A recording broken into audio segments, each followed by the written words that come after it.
The East African Legislative Assembly has begun a two-week session in the Kenyan capital, Nairobi. The time to be determined by this assembly. Uganda's representative Dan Fred Kidega, who is the speaker, is chairing the session. First on the agenda was a tabling of a report that lays bare the wanton abuse of funds at the Community Secretariat in Arusha, Tanzania.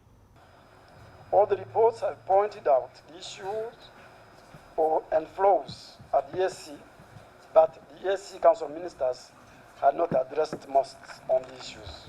In the report presented by the Regional Assembly's Committee on Accounts, the lawmakers point out that most of the funds of the community are spent in conferences, fuel and accommodation of officials in various meetings, instead of directing the monies to benefit the East Africans. There is a recurrent pattern of malpractices of the community money.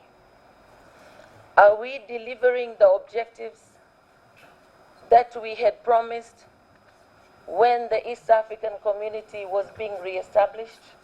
Are we giving East Africans value for their money and trust? We have all been taken for a ride. According to the report, the East African Community Secretariat has conducted irregular procurements in the contravention of the laws governing the community. The award of contracts and tenders was also found to be questionable. The outstanding VAT claims, the irregular payment in lieu of leave, wasteful expenditure, procurement matters. I was finding some difficulty where to put the EAC. And how can things happen for so long and nothing is corrected? The regional MPs blamed the East African Community Secretariat for not properly managing taxpayers' money and donor funds. What will the development partners think about how their money is being used? They also claim that the EAC Council of Ministers has not taken action in spite of receiving several complaints on the management of funds. I've been asking myself, who is the beneficiary of this confusion at the East African community? And you know what? I am thinking that you are also beneficiaries of the confusion.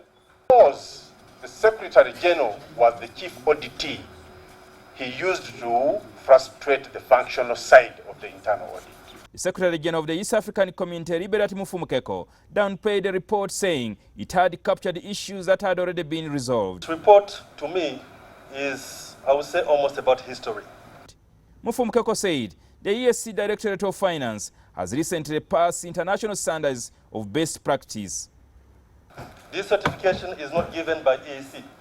It's an international standard. So this means that we are making some progress towards the best practices in accounting and finance. He added that the community has in the past few weeks made strides to win back the support of donors, and millions of dollars have been signed to support the cash-strapped community. We have signed for 85 million euros with EU.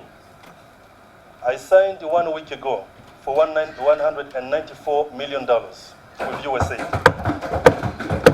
I am going to sign tomorrow 40 million euros with Germany. We signed about a month or 2 months ago with China for $2.2 million, and this money was remitted. For the next 2 weeks, the regional MPs will be sitting in Nairobi, deliberating on matters of the community. Thereafter, MPs from all the 5 EAC partner states, Uganda, Kenya, Tanzania, Rwanda and Burundi, will reassemble in the coastal city of Mombasa for the East African Games. EALA are the defending champions. Jingo Francis, NTV, Nairobi in Kenya.